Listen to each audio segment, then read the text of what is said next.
I'll go live right now.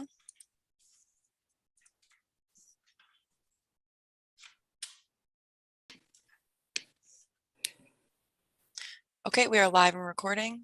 Hear ye, hear ye, hear ye, all persons having anything to do before the Honorable, the Justices of the Massachusetts Appeals Court, now sitting at diverse locations within and for the Commonwealth. Draw near and give your attention, and you shall be heard. God save the Commonwealth of Massachusetts. Court is open. Great, thank you and good morning. The first matter on our list this morning is 2021 P0491, John Doe number 21890 versus the Sex Offender Registry Board. My name is Justice Desmond. With me today is Justice Englander and Justice Hirschfang will be your panel for this morning. As you're both familiar with oral argument here at the Appeals Court, you know you have 15 minutes each with no rebuttal. We've read your briefs and familiar with the record, so I would recommend getting right to your argument, but of course the 15 minutes is yours to use as you wish. That being said, Attorney Green. Thank you. Good morning. May it please the court. Ashley Green representing Mr. Doe 21890. Mr. Doe's before you today is a 60-year-old man who has not committed a sexual offense in 40 years. He's been living in the community at the time of the hearing, which was in 2020, for 14 years. He underwent 24 years of sex offender treatment, and 16 years ago, he was deemed not sexually dangerous by qualified examiners. The SORB has classified my client as a level 2 moderate risk offender, and I submit at the end of these arguments, we ask this court to reverse that decision, finding that Mr. Doe presents, if any, a low risk to reoffend. Now prior to his being a level 2, classified as a level 2, he was classified as a level 3, is that right? That's correct. In 2006, he was released and then soon thereafter classified as a level 3. And so when they had the reclassification hearing, he was reduced from 3 to 2. You say that he's 60 years old. At the time that they did the reclassification, he was only 58, is that right? That's correct, yes. Okay. Can I just, I'm sorry, Attorney Green, since you've already been derailed by my colleague, just to follow up on the last aspect of Justice Desmond's question, and I suppose I should know this, but procedurally, is there anything that would bar your client from seeking reclassification again now that he's 60? He would be eligible for reclassification in 1 year from now. So he was finally classified in 2020. And so every 3 years, they are my clients are eligible to petition for reclassification. Thank you. Counsel, you said that your client was deemed not sexually dangerous in 2006 by qualified examiners. Was that in the record? Yes. How was it put in the record? How was the evidence of the SDP trial put in the record? My understanding that there wasn't a trial. There were 2 qualified examiners that came back after an evaluation and found him not sexually dangerous, and therefore he was released that day in March 2006. So that's the way the statute works. If 2 qualified examiners determine not sexually dangerous, a jury trial is unnecessary? That's my understanding. I don't handle civil commitments, but that is my understanding.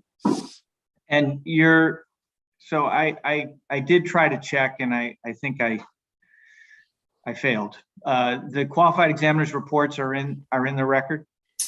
I can check. It has been a bit since I've gone through that record with a fine-tooth comb, but I can certainly find that for you. Well, wouldn't that be like one of the most critical pieces of evidence that the hearing examiner ought to see? Yes, I think that the overall opinion is critical. Yes, that he's not sexually dangerous. Well, it's not just the opinion, right? I mean, it seems to me that your case and SORB's case is about the continuing risk of this particular person associated with events which took place, as you point out, I think it's almost 40 years ago now. And what two examiners found when they examined him and that had a consequence of him being released, it seems to me is incredibly important. And if it's not in the record, then that's problematic, it seems to me. It is incredibly important. It's also my understanding, and I know that my brother will expound upon this, but it is the position of the SORB that their purpose is much different than the purpose of civil commitments in terms of the standard that they hold in classifying someone as a high risk or moderate risk sex offender is very different than whether or not somebody is a sexually dangerous person. Of course, my position would be that if somebody is deemed not sexually dangerous, you couldn't possibly hold them at the highest risk of being a high risk sex offender. But that is not the position of the board, from what I have learned. And therefore, we do not lay our cases upon findings of not SDP, because in my practice, I've learned that is not a winning argument before the board. I understand that point, but on the other hand, your argument really is, look, 34 or 36 or however many years it is too darn long. And so, and you're making a sufficiency of the evidence argument, really, right? I am. Okay. And so one of the things I think would be important is whatever evidence there is to his continuing dangerousness. This seems to me to be, there isn't a whole lot of other evidence as to that, except for the fact that he's now been in the community for 14 years without an event. Correct. Well, so that being said, the hearing examiner considered the fact that he was found as a non-sexually dangerous person, right? That was one of the considerations when they went through the factors.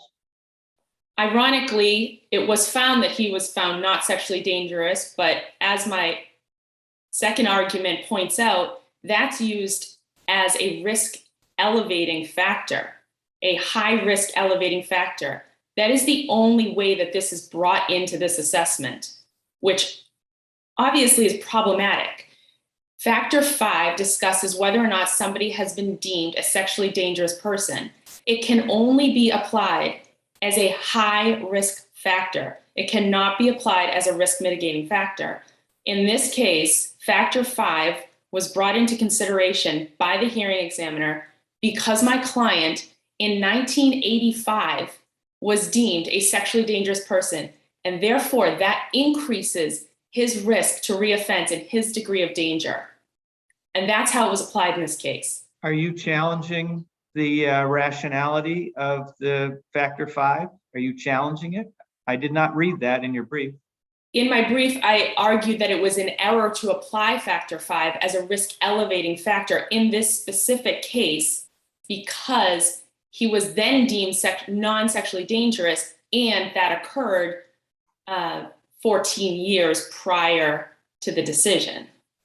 So in this particular case, the application of factor 5 was an abuse of discretion. It may be in another case, factor 5 could be used as a high risk factor. Does the hearing examiner have the discretion to ignore it? The hearing examiner has the full discretion to apply factors as they deem fit. Well, they have to consider all of the factors.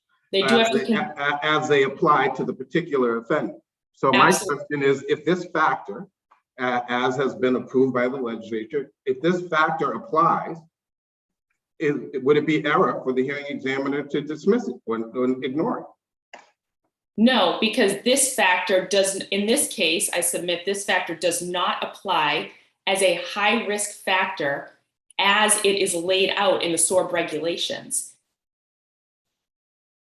So in other words, are you still going, Justice Desmond? No, go ahead, please. So I guess I'm trying to follow this train of argument, Attorney Green. So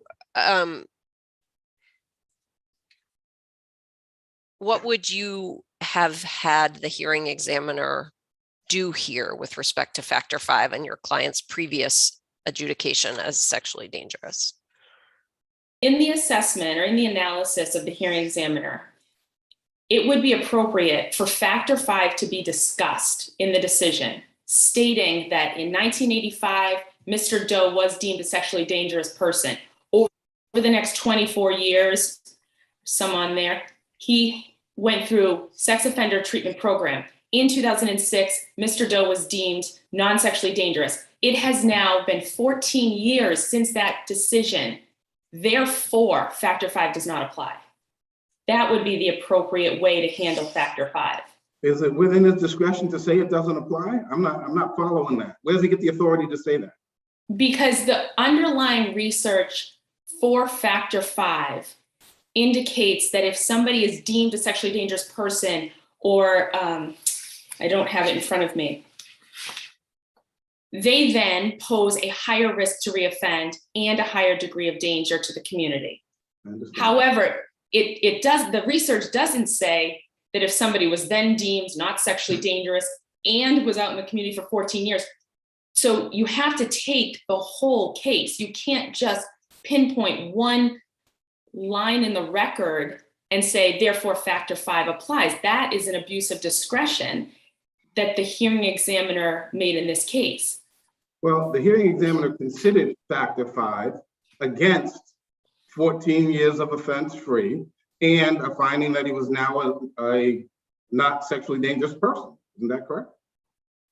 It is correct, but factor 5 should not have been applied as a risk elevating, as a high risk factor. I understand your argument. Even if we were to ignore it, you still think you'd fall below a level 2? I do. If I can kind of circle back just quickly, I want my argument to be focused on the time dependency of how these factors are applied, because this is coming up more and more often in that there are factors that are just applied as if everything just happened. And there hasn't been 40 years since that. And the scientific research, specifically by Dr. Carl Hansen, the 2013 article that is cited by the SORB regulations, specifically states that static factors or the offense history is important and it's valid, but it's time dependent. The propensity to sexually reoffend is time dependent. So as time goes on, the impact of those factors decreases. The problem with this hearing examiner's decision is that is not reflected in this decision and in this assessment. Well, isn't it though? I mean, he talks about him being 58 years old, about how he gave him some mitigating weight for that, even though he hadn't reached 60. And he talked about that in the context of him being offense-free for the past 14 years. He definitely mentioned it. It's just in the way that it's described, in the weight that's given to the different factors, it's not apparent that he gave enough weight to the mitigating factors. Well, that's a different question, right? I apologize, but how much weight he gives is really up to the hearing examiner. But, and this goes into my third argument, which I know a lot of these kind of overlap, but without knowing how much weight was given to 15 separate factors, your honors cannot decide if this hearing examiner abused his discretion or not, and or reached that clear and convincing evidence standard or not. Because if the static factors, which are the factors that will never change, are given full weight, and the mitigating factors, which are the current factors right now in Mr. Doe's life, are given low weight, that is absolutely an error. But there are no dynamic factors speaking towards him being more than a level 1, right? The only factors that are used here to make him a level 2 are static. We're talking about things, horrible things that happened 40 years ago. Can I ask that is factor 5 just a creature of regulation, or is it also in the statute that this language, whether he has been released or not, to present a substantial risk to reoffend?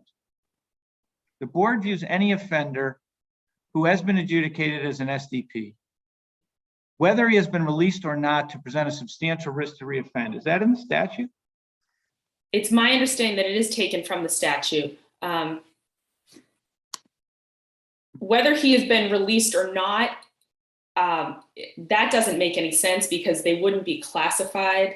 I mean, they wouldn't be classified in majority of cases, whether they've been, if they haven't been released. But the language is there to say it doesn't matter that he's been released. That's what that language is. And then the next language, to present a substantial risk to reoffend, if you take it literally, means he can't be a level 1 because a level 1 has a low risk of reoffense. Yes. That's why I'm asking if it's in the statute. I'm sorry, I should know the answer. That's okay. I should know the answer as well. Unfortunately, I don't know the answer right now, but the issue that we have with Factor 5, and again, Factor 5 has its own issues. It doesn't come up very often, but it does come up. It also doesn't come up in a case as glaring as this one, where there have been so many decades that have gone by that we're kind of looking back and trying to decide what risk he actually holds today. I'm trying to base my argument in hard and fast research because it's so subjective. And so I want to point this court's, view towards the research that supports the SORB regulations. And I go back to that Hansen in 2013 article that says after 10 years that a high risk offender, which Mr. Doe was in 2006, after 10 years, they present a 4.2% risk to reoffend. And each 5 years thereafter, that is cut in half, which means at the time of the hearing, my client represented a 2% risk to sexually reoffend in the future. The hearing examiner cannot in good faith find him to be a moderate risk offender when it's a 2%. Now, I know there are obviously offsetting factors. The static factors offset that. But when it's been 40 years, those static factors are time dependent and they have to wane over time in how much weight they carry. In this case, my client has shown so many mitigating factors in his favor that deserve full weight because they're current, they're today. The static factors cannot be given full weight. And so I know that the court will say that he was reduced from a high risk to a moderate risk. So isn't that enough? Doesn't that show that the factors, the current factors are making an impact? And it does, but at the same time, my client doesn't know the difference between a level 3 and a level 2. He knows he is on the internet as a sex offender, period. And so it's so hard for me to explain to them that there is a difference. A level 3 is high and a level 2 is moderate. The public doesn't know that, and my client doesn't understand that. The impact to his life is the same. So, I'm happy to go on, but if there's no further questions, I rest on my brief. Thank you. Hearing none, I think we'll move to Attorney Chennai. Thank you very much. Your argument's been very helpful. Thank you, Your Honor. If it pleases the court, David Chennai for the board. I think on Factor 5, that factor is a statutory factor. The board is obligated by law to consider at any time that it exists. The only difference in the statute from the regulation is the word substantial risk.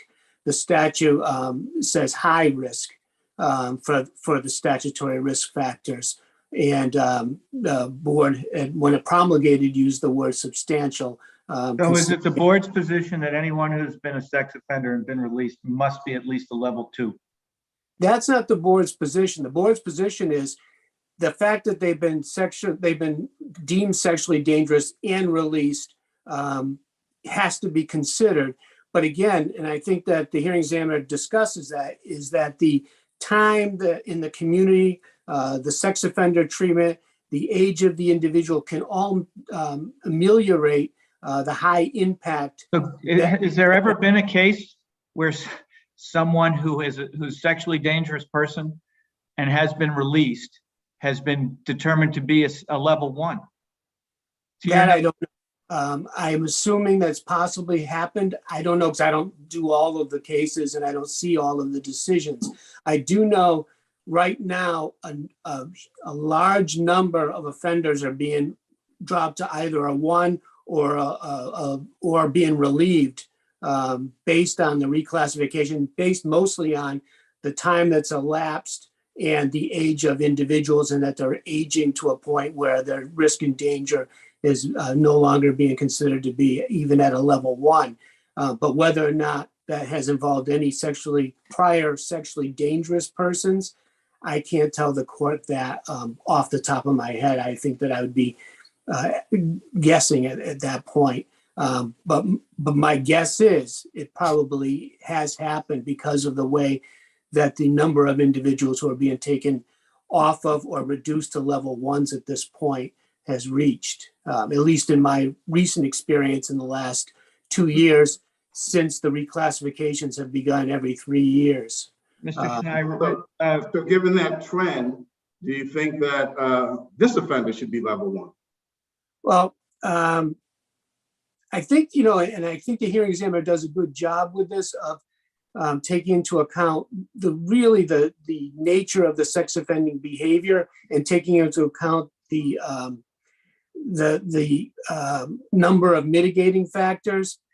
Again, I think it's one of those situations where the hearing examiner made the decision. That decision should be given deference. But if this court were to see it differently, I don't personally think that would be extremely problematic. But again, we're dealing with a hearing examiner's decision, and the hearing examiner's decision was rationally based on the evidence and the factoring that was involved.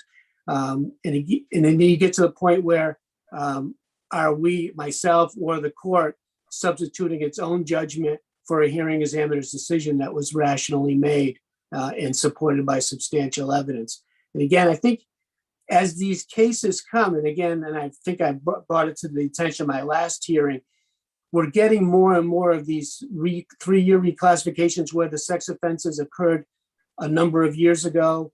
And I think that you're going to see more and more of these type of decisions where the courts are going to have to decide whether or not the hearing examiner's decision is rationally based and supported by substantial evidence, because a lot of these cases are becoming distant in time from the sex offending behavior. And now, like, for instance, the Hansen study that was cited by my sister counsel, that's based on group estimates. What the board's trying to do is find the individualized risk and danger. And I think even the Hansen studies that use the group estimates recognize that you still have to find the factors that impact each individual's cases. And in this case, the individual sex offending behavior and the fact that he was civilly committed at one time are big red flags. Now, again, the hearing examiner does a great job of taking into account all the positive strides he's made in the time that has elapsed. Well, the hearing examiner mentions every one of those things and then says level 2. And your sister says, but we don't know what weight was really given to any of that, because that's, I mean, what it does is it sort of, it gives us a litany of things and then just comes to a conclusion. Let me ask you this. If I could, remind me of the law with respect to challenging regulation. It has to be done in a special way, isn't that right? Like it has to be brought separately. Am I correct? Well, it has to be a motion for declaratory judgment that has to be served on both the Attorney General and the board. It's taken as a separate course than an MJP. In Doe 10-8. And do the cases say even if it were raised before us, we couldn't address it? Well, if it's raised before you, you can always address the constitutionality of a regulation, but you got to look in at No, the we're not fact. talking about constitutionality. We're talking about rationality. I don't know if that's the same thing. Well, I think you're talking about the same thing, if you're going to say that this statute does not bear a reasonable relation to the permissive or permissible. I'm not about to say objective. anything. I'm just asking a question as to process, trying to find out whether the issue could even be before us right now. Well, technically, it shouldn't be in front of you right now because it wasn't properly raised below. Yeah, okay. All right. So that being said, and I think reasonable minds may argue about whether or not the hearing examiner assessed certain weights to some of these factors, aside from those that have the weight associated with them almost by definition. But that being said, so here's an offender. I mean, let's really get to it. Who commits both offenses within like a 4-year period of time. He talks about where he was and one of them while a juvenile, no less. He talks about where he was in his life, having been abused himself and wrestling with some other things in his own life. What he's learned in 20 years being committed, and he owns the conduct. So if we look past the horrendous nature, and no question, they were horrendous crimes, no question. But the whole scheme is designed so it's not a per se life sentence. Would you agree with that? Yes, I would agree with that. Yet it seems though, if we go through the analysis, how long ago since the offense really, and I think this is what Attorney Green is pointing out in large part, I would argue, is almost ignored. The fact that we say he's in the community for 14 years, but I think he was served 20 years without incident. Is that right? Is that in the record? When Yes. he was a sexually committed person, 20 years without incident, 14 years in the community. The first offense as a juvenile, the last offense 40 years ago. Can any offender be a level 1? Well, I think the quarrel is with the hearing examiner's decision. I don't think it's with the factoring or how factors work. It's whether or not the hearing examiner properly applied the factors. And again, it's up to this court to decide whether or not the hearing examiner's decision was based on substantial evidence or whether it was arbitrary and capricious and not properly based on the evidence presented. And that's within your realm to decide. Again, I don't think that you can say the way the board's factoring is set up necessarily is detrimental to an offender. It's the hearing examiner's decision making that you have to judge whether or not the hearing examiner properly decided the evidence, properly used the factors, and came up with the right decision. So in essence, short of a finding that the hearing examiner was arbitrary and capricious, which I think would be a stretch on this record, we're bound by the decision regardless of the deference we have to show. I think bound is probably a too strong a term. I think you're supposed to give deference to the decision. Again, you give deference until that point where you believe that the decision is either arbitrary, capricious, or not supported by substantial evidence. But bound, I think, is a little bit too strong a word for that. But I do believe that there should be deference given to the hearing examiner's decision-making process. And again, the appeals court, the superior court, and of course the SJC all have a right to rule against the hearing examiner's decision if it finds that the evidence doesn't support the decision or that the decision is arbitrary and capricious. But if I hear you right, Attorney Shania, and also circling back to something you said earlier, in terms of the standard of review, if we were to decide as you, I think, indicated earlier, that this is a case in which the hearing examiner could have classified Mr. Doe as either a level 2 or a level 1 offender based on the evidence before him. Am I right to understand that if it could have gone either way, essentially the tie goes to the decision? Because if it could have gone either way, it was not arbitrary and capricious. Well, let me put it this way. My opinion, of course, doesn't really bind the board in its decision-making or this hearing examiner. My personal feeling about this, and again, I think it was probably a much closer call, and maybe a year from now when he's over 60 years old, that may change when he goes back in front of the board. But you're right. If it's a close call, then really the hearing examiner's decision should be upheld. Based And how, just if I may follow up quickly, what is the incentive structure there? I mean, as a hearing examiner, you're faced with someone who could either be classified up or down, someone whose name is going to be on the internet or isn't, and it's going to be your decision. Am I right to think that the incentive is always to over rather than under classify in a close case? I wouldn't say that, because I've seen decisions in the past where they underclassified, and I scratch my head how they reached that decision. I've seen decisions where they've had the opposite. These are tough decisions for hearing examiners to make, and they don't take it lightly. They do really try hard to try to find the right answer. This isn't a type of prosecution. What we're trying to find is what is the fairest result for both the public safety issue and the offender. The defendant testified here, right? Or the petitioner testified? I believe so, yes. Were the QE reports, were they in the record? I believe the QE reports were in the record. The QE reports basically, and this is where it gets, and I think that's why Factor 5, the statute made it so imperative to have Factor 5.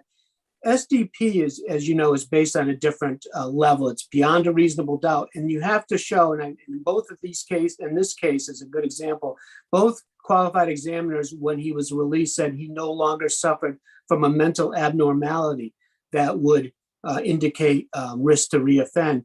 The board's regulations are not based on proven beyond a reasonable doubt that an individual has a mental abnormality and therefore should be classified.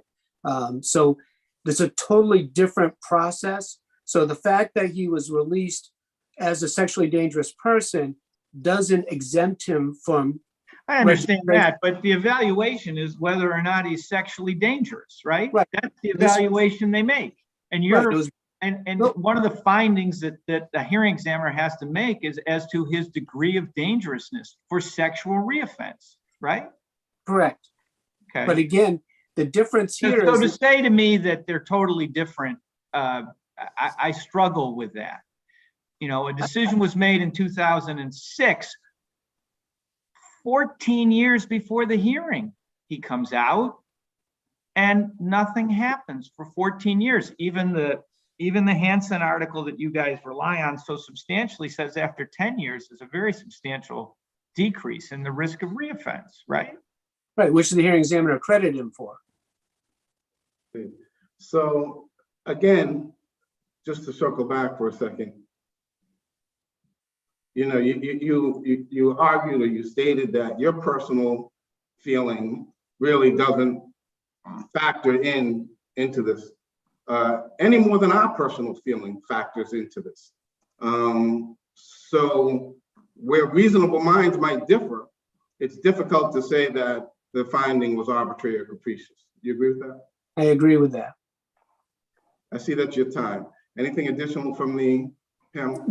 No, Your Honor. I believe that I've covered everything in my my brief, and I would rest on my brief at this point. Anything additionally from the panel? Hearing none. Thank you both very much. It's been very helpful. Thank you. Nice day. Thank you.